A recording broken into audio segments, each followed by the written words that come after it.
প্রথমে আমরা Charles Robert Darwin এর জীবন ইতিহাস দেখব। ইনি অনেকগুলো উপাধিতে ভূষিত হয়েছিলেন: এফআরএস, এফআরজিএস, এফএলএস, এফজেডএস। এটি ডারউইনের 7 বছর বয়সের ছবি ইন 1816। এটি শ্রীশবাড়ি স্কুল, যেখানে ডারউইন 1818 সালে বোর্ডার হিসেবে ভর্তি হন এবং প্রায় 7 বছর এখানে উনি অধ্যয়ন করেন। চার্লস রবার্ট ডারউইন ইংল্যান্ডের শ্রপশায়ার কাউন্টির শ্রুশবাড়ি শহরে 1809 খ্রিস্টাব্দে 12 ফেব্রুয়ারি দি মাউন্ট নামক বাড়িতে জন্মগ্রহণ করেন। তার বাবা এবং তার পিতামহ বেশ ধনাঢ্য পরিবার ছিলেন এবং ধনাঢ্য ও ডাক্তার বাবা রবার্ট ডারউইন এবং মা সুসানা ডারউইন, যাদের টাইটেল ছিল ওয়েজউড। 6 সন্তানের মধ্যে ডারউইন ছিলেন পঞ্চম। দাদা ডাক্তার ইরেসমাস ডারউইন ও নানা জোসিয়া ওয়েজউড বিশিষ্ট মৃত্যুদণ্ড বিলোপ ও উদারপন্থী ছিলেন। বিবর্তনের সাধারণ ধারণা ও বিবর্তন সম্বন্ধীয় কবিতার ছন্দে প্রকাশিত জুনোমিয়া 1794 প্রকাশের জন্য তার দাদা বিখ্যাত ছিলেন। আমরা গত লেকচারে ইরেসমাস ডারউইনের কথা বলেছিলাম, যিনি বিবর্তন সম্বন্ধে প্রথম দিকের বেশ কিছু ধারণা দিয়েছিলেন। তার বই প্রকাশিত হয়েছিল, ফলে ডারউইন একটা বিবর্তন সম্বন্ধে একটা পরিবার থেকে বেড়ে উঠেছিলেন। 8 বছর বয়স হতেই ডারউইন প্রাকৃতিক ইতিহাস অর্থাৎ ন্যাচারাল হিস্টোরি সম্বন্ধে আগ্রহী হয়ে ওঠেন এবং তখন থেকে বিভিন্ন জিনিস উনি সংগ্রহ করতে থাকেন। 1818 সালের জুলাইতে তার মা মারা যান এবং সেপ্টেম্বরে তিনি বড় ভাই সহ বিলাতে শ্রুশবাড়ি স্কুলে বোর্ডার হিসেবে, আমরা যারা স্লাইডে দেখিয়েছি, এই শ্রুশবাড়ি স্কুলে উনি বোর্ডার হিসেবে ভর্তি হন এবং 7 বছর সেখানে পড়াশোনা করেন। তাহলে আমরা দেখলাম চার্লস রবার্ট ডারউইন একটি বিখ্যাত পরিবারে, একটি সম্ভ্রান্ত পরিবারে জন্মগ্রহণ করেছিলেন। ডারউইন পরিবারে 1809 খ্রিস্টাব্দের 12 ফেব্রুয়ারি তার বাবার নাম রবার্ট ডারউইন এবং দাদার নাম ইরেসমাস ডারউইন। নানার দিক থেকেও তারা বেশ স্বনামধন্য ছিলেন। তারা ওয়েজউড পরিবার। তার মা সুসানা ডারউইন ওয়েজউড এবং তার নানা এবং তার দাদা দুজনেই মৃত্যুদণ্ড বিলোপ ও উদারপন্থী ছিলেন। খুব অল্প বয়সে ডারউইন মাকে হারান 1818 সালের জুলাইতে এবং সেপ্টেম্বরেই উনি এই শ্রুশবাড়ি স্কুলে বোর্ডার হিসেবে ভর্তি হন।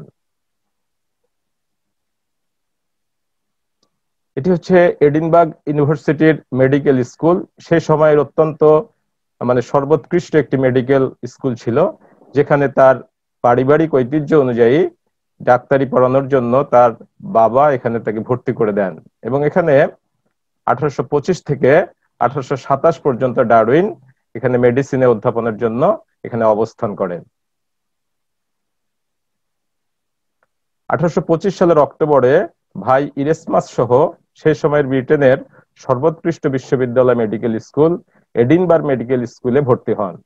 চিকিৎসা শাস্ত্রের লেকচার তার কাছে নিরস ও শল্য চিকিৎসা, দ্যাট মিন্স সার্জারি, তার কাছে অত্যন্ত পীড়াদায়ক মনে হতে লাগলো। এর পরিবর্তে তিনি মুক্ত কৃতদাস জন এডমনস্টনের কাছে ট্যাক্সিডার্মি শিখতে লাগলেন।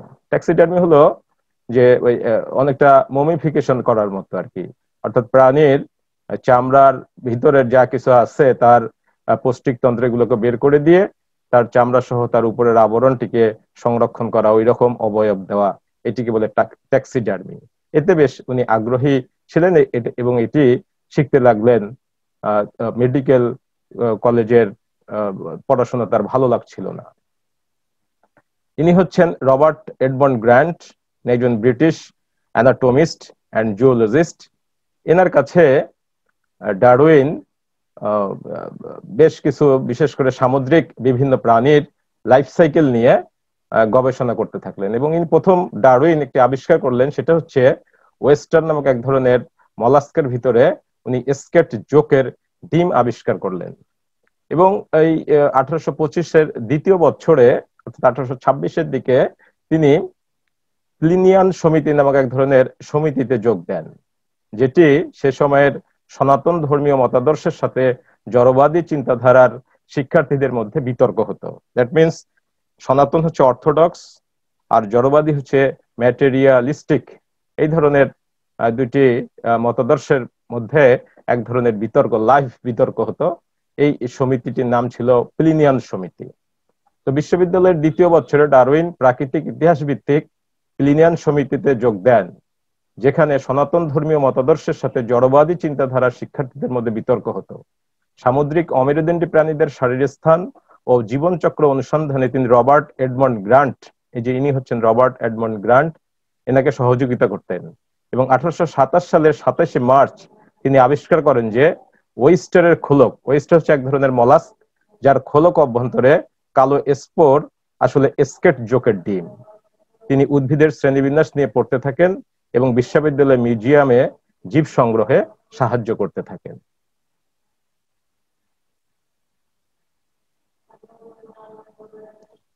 এটি হচ্ছে কেমব্রিজ এর অধীনে ক্রাইস্ট কলেজ, যেখানে ডারউইন 1828 অর্থাৎ 1828 থেকে 1831 সাল পর্যন্ত পড়াশোনা করেন, এখানে অবস্থান গ্রহণ করেন।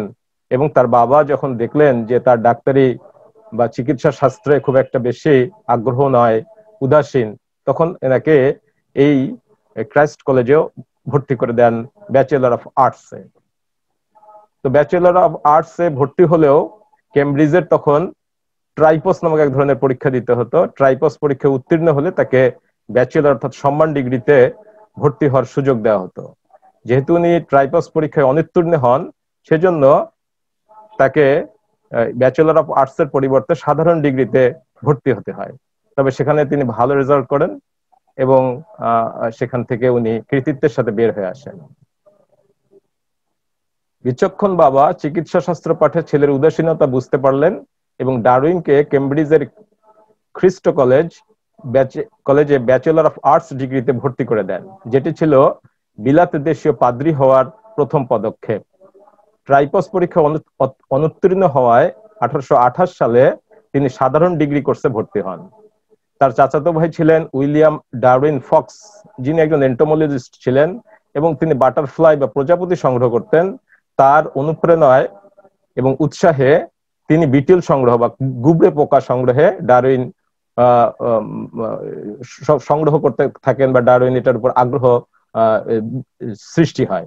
এবং তার কিছু আবিষ্কার তৎকালীন কীটতত্ত্ববিদ ও প্রকৃতিবিদ জেমস ফ্রান্সিস স্টিভেন্সের ইলাস্ট্রেশনস অফ ব্রিটিশ এন্টোমোলজিতে প্রকাশিত হয়। ইনি হচ্ছেন জন স্টিভেন হেন্সলো। ইনি ব্রিটিশ প্রিস্ট অর্থাৎ যাজক, বোটানিস্ট অ্যান্ড জিওলজিস্ট, ভূতত্ত্ববিদ এবং উদ্ভিদবিদ। He is best remembered as friend and mentor to his people Charles Darwin.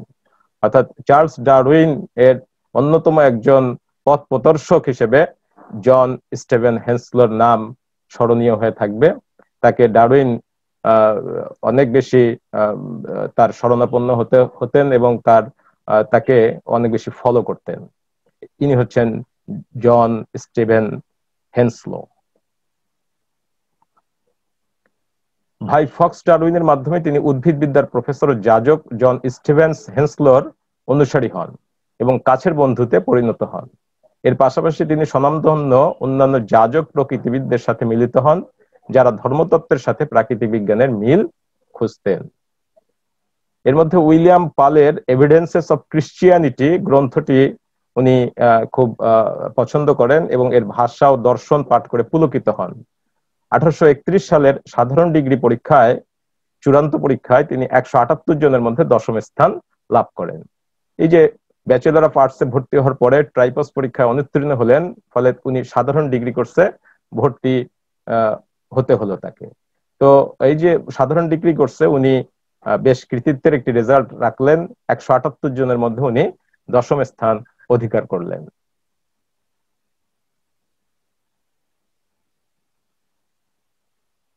Darwin 1831 সালের জুন পর্যন্ত কেমব্রিজে অবস্থান করেন এবং প্রকৃতি, আইন, ধর্মতত্ত্ব, দর্শন ও সৃষ্টিকর্তা সম্বন্ধে অনেক পুস্তক পাঠ করেন।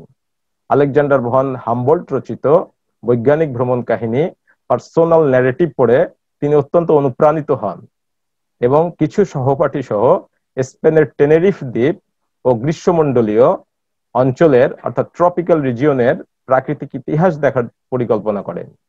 এর পূর্ব প্রস্তুতি হিসেবে প্রফেসর অ্যাডাম সেজুইকের ভূতত্ত্ব বা জিওলজি কোর্সে অংশগ্রহণ করেন এবং এই জিওলজিতে পারদর্শী হওয়ার জন্য তিনি ওয়েলস গমন করেন 4 আগস্ট 1831 সাল। ওয়েলস থেকে শিক্ষা সফর শেষে তিনি বাড়িতে ফিরে যান এবং 29 আগস্ট তার জীবনের অত্যন্ত স্মরণীয় একটি দিন।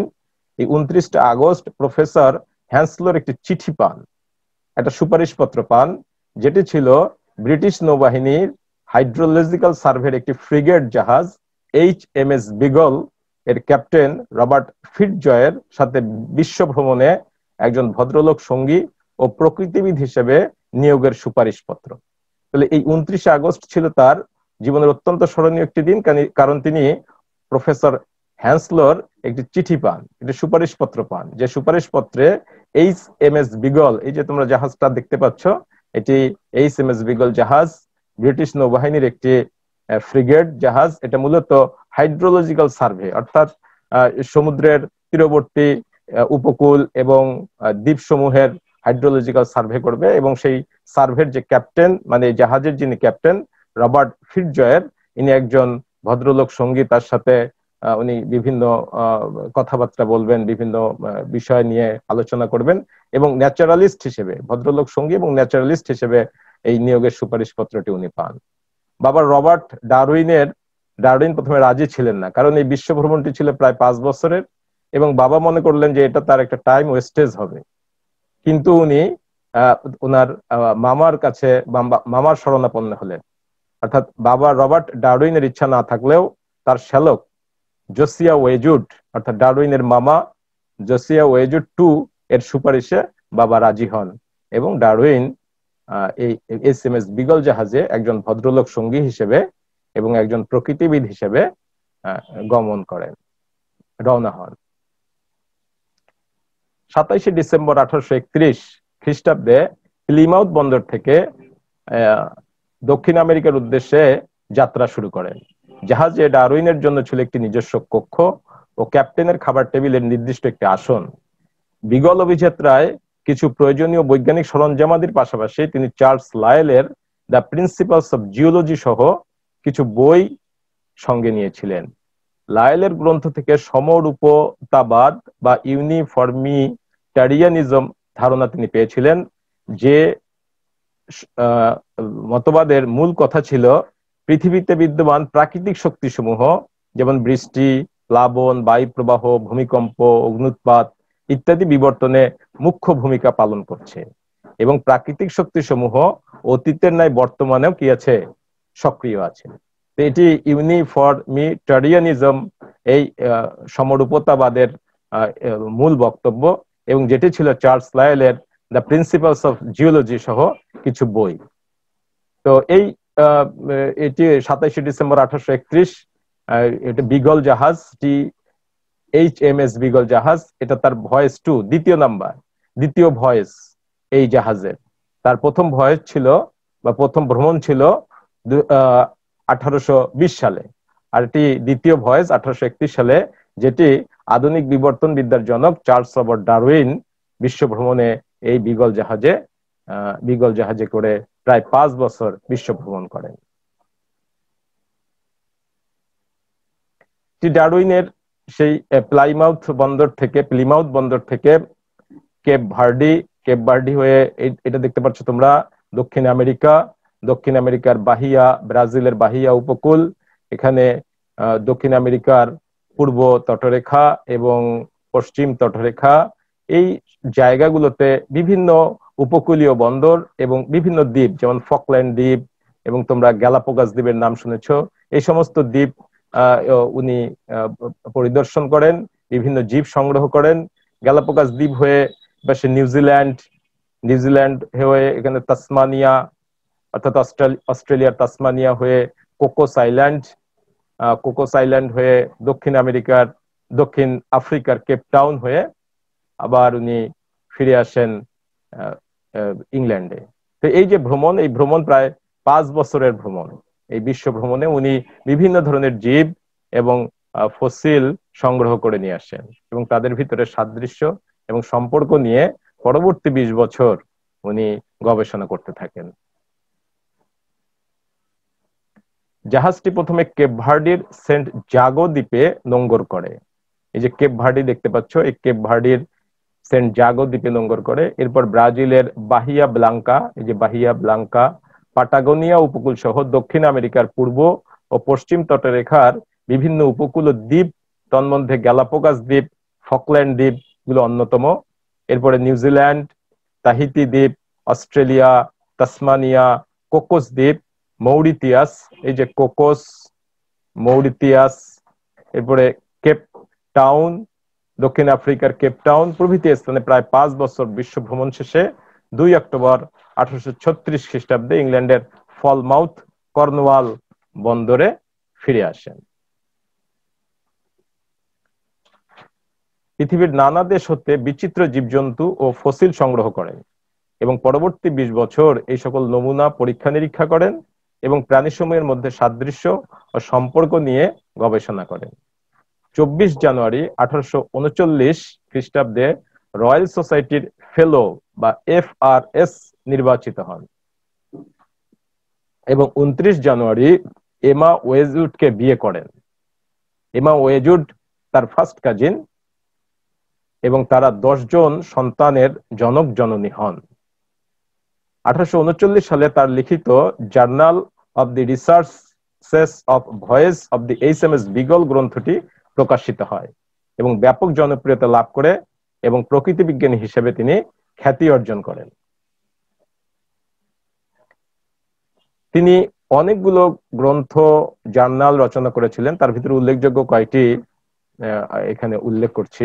Geological observations on South America 1846, the variation of animals and plants under domestication 1868, the descent of man and selection in relation to sex 1871, the expression of the emotions in man and animals 1872, the autobiography of Charles Darwin 1887, correspondence of Charles Darwin ইত্যাদি হচ্ছে তার উল্লেখযোগ্য রচনা। আমরা এখানে কয়েকটি slide দেখতে পাচ্ছি। প্রথম স্লাইডে ডারউইন এবং তার স্ত্রী এমা ডারউইন, দ্বিতীয় ছবিতে ডারউইন এর জীবনকাল, মধ্য বয়সের ডারউইন 12 ফেব্রুয়ারি 1809 থেকে 19 এপ্রিল 1882। তৃতীয় স্লাইডে অ্যানি এলিজাবেথ, ডারউইনের বড় মেয়ে, যার জন্ম 1841 এবং মৃত্যু 1851, মাত্র 10 বছর বয়সে সে মৃত্যুবরণ করে। তো ডারউইনের 10 ছেলেমেয়ের মধ্যে অ্যানি সহ আরো 2 জন, অর্থাৎ মোট 3 জন তাদের শিশু বয়সেই মৃত্যুবরণ করে, যা ডারউইনের মধ্যে গভীর ক্ষতের সৃষ্টি করে এবং গভীর চিন্তার সৃষ্টি করে যে প্রাকৃতিক যে আঘাত বা যে সংঘাত জীবের জনসংখ্যা নিয়ন্ত্রণের ক্ষেত্রে সে একটি মানে তার মধ্যে এই বিষয়ে গভীর রেখাপাত তৈরি করে। ডারউইনের ডাউন হাউসের বাড়ির সামনে দিয়ে থিঙ্কিং পাথ, অর্থাৎ তার এই রাস্তায়, এই স্যান্ড ওয়াকের এই রাস্তায় উনি প্রচুর হেঁটেছেন, চিন্তা করেছেন এবং অনেক চিন্তার উনি সুরাহা পেয়েছেন এই রাস্তায়। এটা একটি বিখ্যাত রাস্তা হয়ে আছে, এটি থিঙ্কিং পাথ। তার বিখ্যাত গ্রন্থ, যতগুলো গ্রন্থ তার আমরা উল্লেখযোগ্য আগের স্লাইডে দেখে এসেছি, তার মধ্যে সবচেয়ে যেটি বেশি উল্লেখযোগ্য সেটি হচ্ছে on the origin of species by means of natural selection. এই গ্রন্থ প্রকাশের পরে উনি জগৎ বিখ্যাত হয়ে পড়েছেন। তো ডারউইনের মনে একটি ধারণা জন্মে যে প্রাকৃতিক সংঘাত কিভাবে প্রাণীসমূহের স্থায়িত্বকে নিয়ন্ত্রণ করে, যা পরবর্তীকালে প্রাকৃতিক নির্বাচন মতবাদ প্রতিষ্ঠায় যথেষ্ট সহায়ক হয়েছিল। প্রাকৃতিক নির্বাচন বলতে বোঝায় প্রকৃতি যোগ্যতমের ঊর্ধ্বতনের মাধ্যমে নতুন প্রজাতি সৃষ্টি করে। তো প্রাকৃতিক নির্বাচন মতবাদ বা যেটা ডারউইনিজম বলা হচ্ছে, এটি প্রাকৃতিক নির্বাচন বলতে প্রকৃতির যোগ্যতমের ঊর্ধ্বতনের মাধ্যমেই নতুন প্রজাতির সৃষ্টির বিষয়টি ডারউইন আলোকপাত করছেন। 1859 খ্রিস্টাব্দের 24 নভেম্বর ডারউইন রচিত প্রাকৃতিক নির্বাচন দ্বারা প্রজাতির উৎপত্তি বা on the origin of species by means of natural selection গ্রন্থখানি প্রকাশিত হয়, যা প্রকৃতি বিজ্ঞানী ও দার্শনিকদের মধ্যে ব্যাপক আলোড়ন সৃষ্টি করে। এই সেই বই, on the origin of species by means of natural selection. 1859 খ্রিস্টাব্দের 24 নভেম্বর এটি প্রকাশিত হয়। 1882 সালের 19 এপ্রিল লন্ডনে হৃদরোগে আক্রান্ত হয়ে ডারউইন মৃত্যুবরণ করেন। 73 বছর বয়সে ডারউইন মৃত্যুবরণ করেন। ডারউইনের ইচ্ছা ছিল তাকে ডাউনির সেন্ট মেরি চার্চইয়ার্ডে যেন সমাধিস্থ করা হয়, কিন্তু তার সহকর্মীদের অনুরোধে ওয়েস্টমিনিস্টার অ্যাবেতে পদার্থবিজ্ঞানী স্যার আইজ্যাক নিউটনের কবরের পাশে 26 এপ্রিল 1882 সালে তাকে সমাধিস্থ করা হয়। এই হচ্ছে মোটামুটি ভাবে ডারউইনের জীবন ইতিহাস। আমরা এরপরে আসবো ডারউইনিজম বা আমাদের লেকচারের দ্বিতীয় অংশ। ডারউইনিজম অর্থাৎ ডারউইন বাদ বলা যায়। ডারউইনবাদ হচ্ছে ডারউইন তার চিন্তাধারায় তিনি বিশ্ব ভ্রমণ করেছেন, বিভিন্ন বিষয় নিয়ে চিন্তা ভাবনা করেছেন, বিভিন্ন জীবের ভিতরে সম্পর্ক এবং সাদৃশ্য খুঁজেছেন, প্রাকৃতিক সংঘাতের সাথে এনিমেলের রিলেশন, এনিমেলের বংশবৃদ্ধি, এনিমেলের সংখ্যা ইত্যাদি নিয়ে আলোচনা করেছেন, ইত্যাদি নিয়ে গবেষণা করেছেন, এবং তার যে তত্ত্ব প্রকাশিত হয়েছে সেটিকে আমরা ডারউইনবাদ বলতে পারি। ডারউইনবাদের সাথে আরেকটি বিষয় মনে রাখতে হবে, ঠিক ডারউইনের সময়ই A.R. ওয়ালেস, এই A.R. ওয়ালেস এর মতবাদ বা A.R. ওয়ালেস এর ধারণা এরকমই ছিল, এবং পরবর্তীতে এটি ডারউইন এবং ওয়ালেসের যৌথ মতবাদ হিসেবে প্রকাশিত হয়, এবং যেটি প্রাকৃতিক নির্বাচন মতবাদ হিসেবেও পরিচিতি লাভ করে। ইনি হচ্ছেন থমাস রবার্ট ম্যালথাস। তার বিখ্যাত বই essay on the principles of population.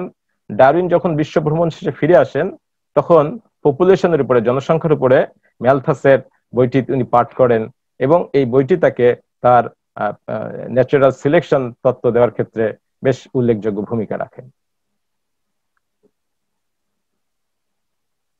Darwin সমুদ্র যাত্রা হতে ফিরে থমাস রবার্ট ম্যালথাসের জনসংখ্যার উপর লিখিত an essay on the principal of population প্রবন্ধ পাঠ করেছিলেন, যার মূল বক্তব্য ছিল জনসংখ্যা জ্যামিতিক হারে বৃদ্ধি পায়, অথচ খাদ্য সরবরাহ বৃদ্ধি পায় গাণিতিক হারে, কিন্তু স্থান, দ্যাট মিনস স্পেস, অপরিবর্তিত থেকে যায়।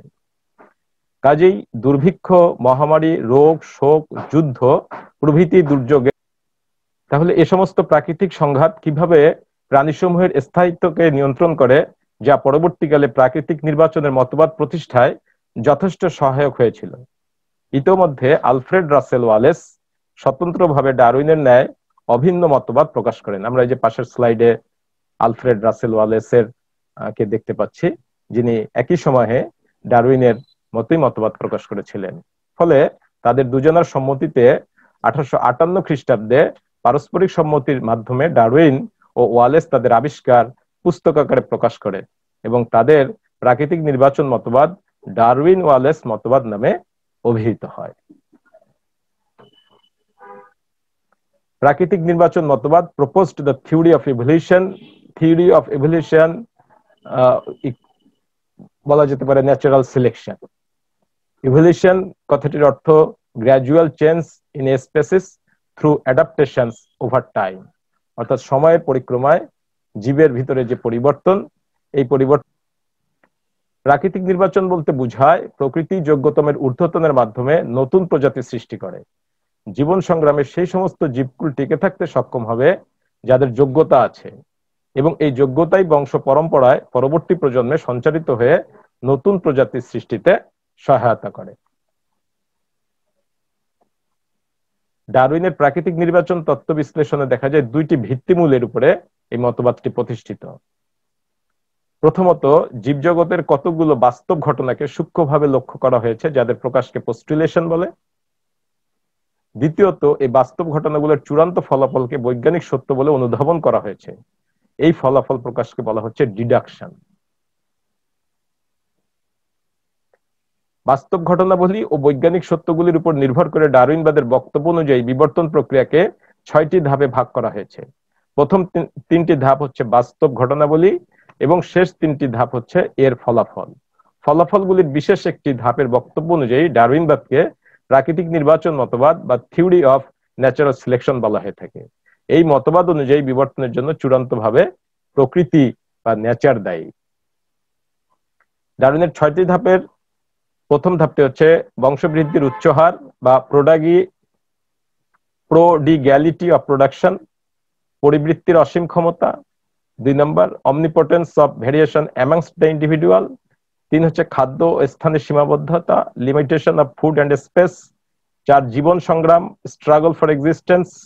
5 যোগ্যতমের ঊর্ধ্বতন, সার্ভাইভাল অফ দ্য ফিটেস্ট।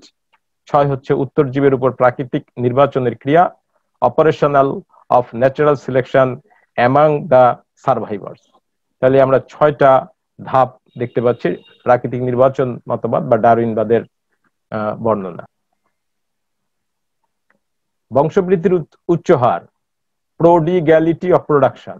প্রতিটি জীব তার সদস্য সংখ্যা বৃদ্ধির জন্য নিরন্তর চেষ্টা চালাতে থাকে। জ্যামিতিক হারে বংশবৃদ্ধির প্রবণতা প্রত্যেক জীবের এক বিশেষ ধর্ম। যেমন 600 গ্রামের একটি স্ত্রী ইলিশ মাছ 6,20,000টি ডিম ও 1700 গ্রামের একটি স্ত্রী মাছ 18,67,000টি ডিম পাড়তে পারে। আবার ইলিশ মাছের প্রজনন ঋতু হলো জুন টু সেপ্টেম্বর ও জানুয়ারি টু এপ্রিল। যদি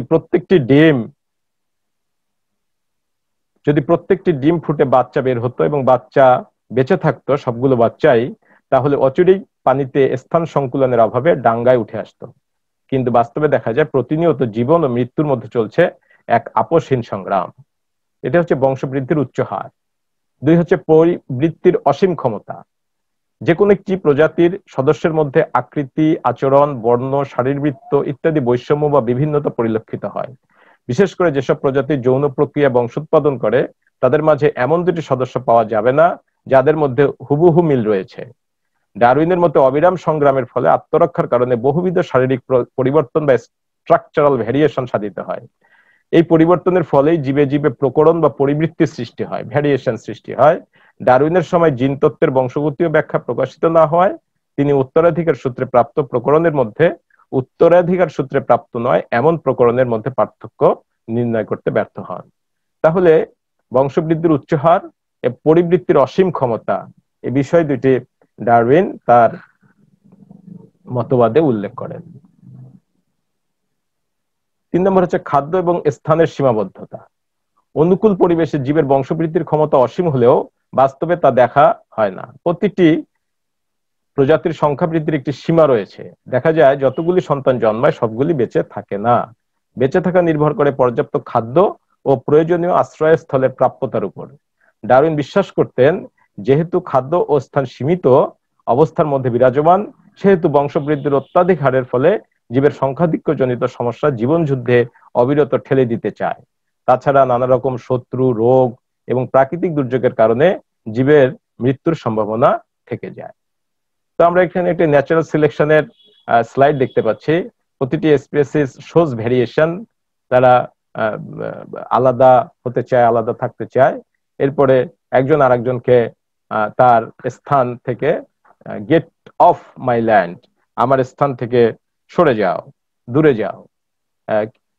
কিন্তু সেটা বললে কি হবে? এখানে যে যোগ্য, যে ওই উপযুক্ত পরিবেশে টিকে থাকার মতো, যে সার্ভাইভ করার জন্য যে ফিট, সেই থাকবে। একজন আরেকজনকে বলতেছে গাটেড, যে ছোট আমরা যে প্রজাতিটি দেখতে পাচ্ছি সেটা বলতেছে গাটেড। গাটেড মানে তুমি আমার এই জায়গাটা লুণ্ঠন করছো। এ বলছে ইয়াম, ইস, বললেই হলো। তো এই যে বিষয়টা, এই বিষয়টাই হচ্ছে প্রজাতির মধ্যে ভ্যারিয়েশন এবং প্রজাতির মধ্যে স্ট্রাগল এবং প্রজাতির মধ্যে যে স্ট্রাগল করে সার্ভাইভ করতে পারবে, প্রকৃতি তাকেই তার জায়গায় রাখবে। এবং এই যে আমরা দেখতে পাচ্ছি দ্য সার্ভাইভার্স যারা টিকলো will pass on their better genes to their offspring, তার অফস্প্রিং এর মধ্যে বেটার জিন, উন্নত মানের জিন স্থানান্তর দিল, who will also show the beneficial variation. তাহলে এই যে বিষয়টা, এই বিষয়টাই হচ্ছে সার্ভাইভাল অফ দ্য ফিটেস্টের, মানে প্রকৃতিতে কে টিকে থাকবে, এটি হচ্ছে ন্যাচারাল সিলেকশন বা প্রাকৃতিক নির্বাচন। আমরা 4 নম্বরে দেখব জীবন সংগ্রাম বা স্ট্রাগল ফর এক্সিস্টেন্স। সেটা আমরা স্লাইডে দেখে আসলাম। ধারণ ক্ষমতার চেয়ে বেশি জীব উৎপন্ন হওয়ায় অস্তিত্ব বজায় রাখার নিমিত্তে আহার, বাসস্থান ইত্যাদির জন্য সংগ্রাম অনিবার্য হয়ে পড়ে। বাঁচার জন্য প্রতিটি জীবের এই সংগ্রামই জীবন সংগ্রাম। মূলত প্রতিটি জীবের এই জীবন সংগ্রাম শুরু হয় জন্ম হতে এবং এই সংগ্রাম অবিরাম ধারায় প্রতিনিয়ত চলতে থাকে। এটি পরিবেশগত সংগ্রাম, অর্থাৎ প্রাকৃতিক বিভিন্ন ডিজাস্টারের সাথে আমাদের প্রতিনিয়ত সংগ্রাম করতে হয়। এটা অন্তঃপ্রজাতিক, অর্থাৎ একই প্রজাতির জীবের মধ্যে সংগ্রাম করতে হয় আহার, বাসস্থান, প্রজনন ইত্যাদির জন্য, যেটি অত্যন্ত প্রকট, যেমন মানুষে মানুষের সংগ্রাম। এরপরে আন্তঃপ্রজাতিক সংগ্রাম, অর্থাৎ একটি প্রজাতির সাথে আরেকটি প্রজাতির যে বিরোধ বা যে কম্পিটিশন, এটি জটিল, অন্তঃপ্রজাতিকের মতো অত প্রকট নয়, তারপরেও এটি একটি বিরোধ। যেমন ঘাস খেয়ে হরিণ বড় হয়, আবার হরিণ খেয়ে বাঘ জীবন ধারণ করে। তো এই একটির উপর আরেকটির রিলেশন আছে, একটির সাথে আরেকটা অনবরত সংগ্রামের মাধ্যমে টিকে থাকতে হচ্ছে। তো এটি হচ্ছে জীবন সংগ্রাম বা স্ট্রাগল ফর এক্সিস্টেন্স। এরপরে যোগ্যতমের ঊর্ধ্বতন বা সার্ভাইভেবল অফ দ্য ফিটেস্ট। জীবন সংগ্রামে যারা নানা রকম পরিবৃত্তি ঘটিয়ে পরিবেশের সাথে খাপ খাইয়ে বাঁচার উপযোগী, কেবলমাত্র তারাই বেঁচে থাকবে। আর এই জীবন সংগ্রামে যারা পরাজিত হয়, অর্থাৎ যারা পরিবৃত্তি ঘটিয়েও প্রকৃতির প্রতিবন্ধকতাগুলোকে, ব্যারিয়ারগুলোকে, হার্ডেলগুলোকে কাটিয়ে উঠতে পারে না, তারা পৃথিবী হতে বিলীন হয়ে যাবে। কৃষক যেমন পুষ্ট চারাগুলোকে রেখে দেয় এবং অপুষ্ট চারাগুলোকে উপড়ে ফেলে দেয়, সেরকম আর কি। প্রাকৃতিক নির্বাচন তত্ত্ব ব্যাখ্যা করতে গিয়ে ডারউইন কৃত্রিম নির্বাচন, যৌন নির্বাচন ও অনুকৃতের আশ্রয় গ্রহণ করেন। কৃত্রিম নির্বাচন হচ্ছে যেমন মানুষ ইচ্ছেমতো যৌন মিলনের মাধ্যমে নতুন গুণসম্পন্ন ধান, পাট ইত্যাদি জীব যেমন উৎপাদন করে, ঠিক যেহেতু নেচার একটি বিরাট শক্তির আধার, সেও কি করবে, নানা প্রকারের পরিবৃত্তি এনে নতুন প্রজাতি সৃষ্টি করতে সক্ষম হবে।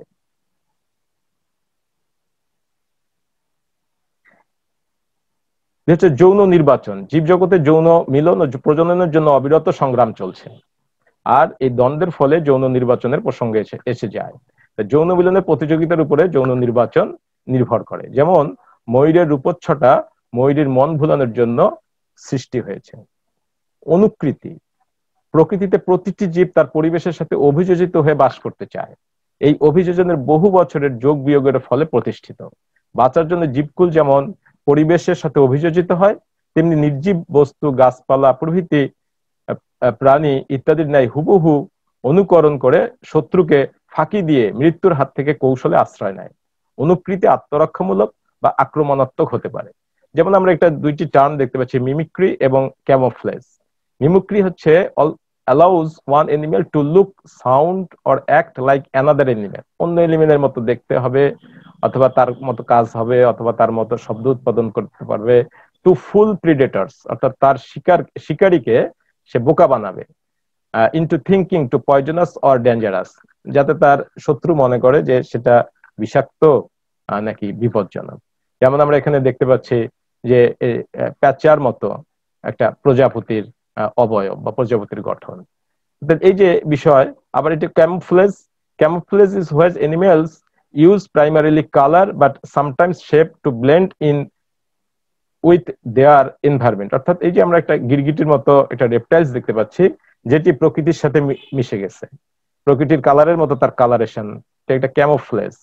ফলে এই camouflage makes it hard for enemies to single out individuals, অর্থাৎ তার শত্রুকে একটি ইয়ার মধ্যে ফেলে দেয়, যে তাকে শনাক্ত করতেই শত্রুর কষ্ট হয়ে যায়।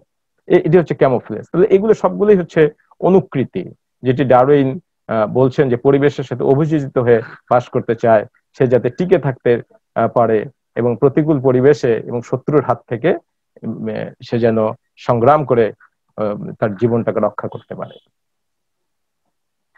এরপরে উত্তর জীবের উপরে প্রাকৃতিক নির্বাচনের ক্রিয়া, operational of natural selection amongst the survivors. আমরা এখানে দেখতে পাচ্ছি ডারউইন ফিন্সের অ্যানসেস্ট্রাল, যেটা সিড ইটিং, অর্থাৎ তার পূর্বপুরুষ ছিল দক্ষিণ আমেরিকার থেকে আসা, যারা শস্য দানা খেত। এর মধ্যে দেখো ডাইভার্সিফাইড হয়ে গেছে। একটা জেনাস আসছে জিওস্পিজা, একটি জেনাস ক্যামারিঙ্কাস, এরপরে ওয়ার্বলার ফিন্স আসছে, যেগুলো বিভিন্ন এবং খাদ্যাভ্যাসের উপর ভিত্তি করে তাদের ভিতরে পরিবর্তন এসে গেছে। যেমন এই যে লার্জ গ্রাউন্ড ফিন্স, যারা সিড খায় তাদের বিকের গঠন একরকম হয়ে গেছে, যারা ক্যাকটাস খায় তাদের বিকের গঠন, যারা ভেজিটেরিয়ান তাদের বিক বা চঞ্চুর গঠন একরকম, যারা আবার টুলস ইউজ করে যেমন কাঠঠোকরার মতো, এই তাদের আবার বিক বিভিন্ন গঠনের। এই যে পরিবেশের সাথে অভিযোজিত হতে গিয়ে তাদের মধ্যে ডাইভার্সিফাইড হয়ে গেছে, অ্যাডাপটিভ রেডিয়েশন হয়ে গেছে। এখানে আমরা বিভিন্ন ধরনের ফিন্স প্রজাতির পাখি দেখতে পাচ্ছি। এগুলো ডারউইন এই ফিন্স গ্যালাপাগোস আইল্যান্ডে উনি দেখতে পেয়েছেন 13 প্রজাতির, এবং পরবর্তীতে একটি প্রজাতি পাওয়া গিয়েছিল। এই 14 প্রজাতির ফিন্স পাখি, যেটা ডারউইনের মতবাদকে অত্যন্ত জোরালো করেছে। ডারউইন তার অরিজিন অফ স্পেসিস গ্রন্থে উল্লেখ করেছেন, প্রাকৃতিক নির্বাচনের শেষ ফল এই যে প্রত্যেকটি জীব তার অবস্থা অনুসারে উত্তরোত্তর উন্নত হওয়ার পানে প্রবৃত্ত হয়। এই উন্নতি বৃহৎ সংখ্যক সজীব পদার্থকে তাদের অঙ্গ সংস্থানের ক্রমোন্নতির সাধনে অবশ্যম্ভাবী রূপে উদ্বুদ্ধ করে। সময়ের সংযোগে প্রাকৃতিক নির্বাচন জৈবিক উৎকর্ষতা উৎপন্ন করে। এভাবে প্রাকৃতিক নির্বাচনে ওই সকল প্রকরণগুলোই নির্বাচিত হবে যাদের মধ্যে নির্বাচনে জয়ী হওয়ার মতো উপযুক্ত গুণের সমাবেশ ঘটেছে, এবং ওই উপযুক্ত গুণগুলোই সেই প্রকরণের সন্তান সন্ততিতে সঞ্চারিত হবে। কাজেই কয়েক জেনারেশন পরের বংশধরদের কতিপয় জীব তাদের পূর্বপুরুষ হতে বিভিন্ন বৈশিষ্ট্যে ভিন্নতর হবে এবং নতুন প্রজাতিতে পরিণত হবে। আর প্রকরণের মাধ্যমে নতুন প্রজাতির উৎপত্তি বিবর্তনের মূল কথা। তাহলে আমরা বিষয়টাকে দেখতে পাচ্ছি, উত্তরজীবের উপরে প্রাকৃতিক নির্বাচনের ক্রিয়া, operational of natural selection amongst the survivors. অর্থাৎ এই যে অনেক আগে দক্ষিণ আমেরিকা থেকে গ্যালাপাগোস আইল্যান্ডে পূর্বপুরুষরা এসেছিল, অ্যানসেস্টর সিড ইটিং ফিঞ্চ, তাদের ভিতরে এখানে আমরা দেখতে পাচ্ছি বিভিন্ন জন বিভিন্ন ধরনের খাদ্যের উপরে ডিপেন্ড হওয়ার কারণে, হ্যাবিটেট নিশ আলাদা আলাদা হওয়ার কারণে তাদের ভিতরে প্রকরণ আলাদা আলাদা প্রকরণের সৃষ্টি হয়েছে। ফলে তাদের পূর্বপুরুষ এক হলেও এই যে নতুন প্রজাতির সৃষ্টি হয়েছে, এটি হচ্ছে বিবর্তনের মূল কথা। প্রকরণের মাধ্যমে নতুন প্রজাতিতে উৎপত্তি বিবর্তনের মূল কথা, বা ডারউইনের প্রাকৃতিক নির্বাচনের সার বক্তব্য। তা আমরা 1 থেকে 6টি পর্যন্ত বিভিন্ন শিরোনাম দেখলাম। তো আমরা এটাকে যদি সিদ্ধান্তগুলোকে যদি ছক আকারে উপস্থাপন করি, তাহলে দেখব প্রথম 6টি ঘটনা পোস্টুলেশন এবং পরবর্তী সিদ্ধান্ত বা ডিডাকশন।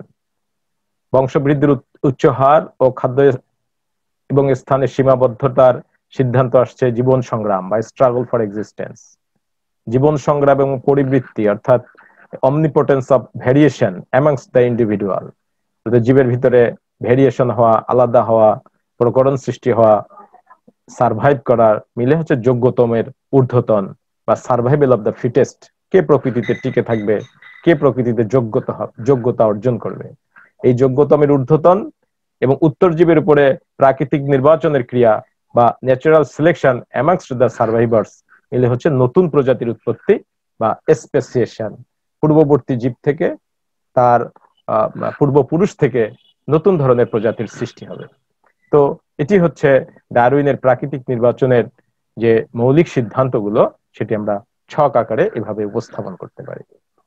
তোমাদের জন্য ইম্পর্টেন্ট যে বিষয়গুলো হচ্ছে সেটা হচ্ছে ডারউইনের জীবন ইতিহাস এবং ডারউইনের প্রাকৃতিক নির্বাচন মতবাদ। আমরা ডারউইনের প্রাকৃতিক নির্বাচন মতবাদ আজকে পড়লাম। আগামীতে ইনশাআল্লাহ ডারউইনের প্রাকৃতিক নির্বাচন মতবাদের যে লিমিটেশনস আছে, যে সমালোচনা আছে, ক্রিটিসিজম, সেটা আলোচনা করব এবং নব্য ডারউইনবাদ আলোচনা করব। ডারউইনবাদ এবং ল্যামার্কবাদের ভিতরে পার্থক্য আলোচনা করব। তো আজকে আমরা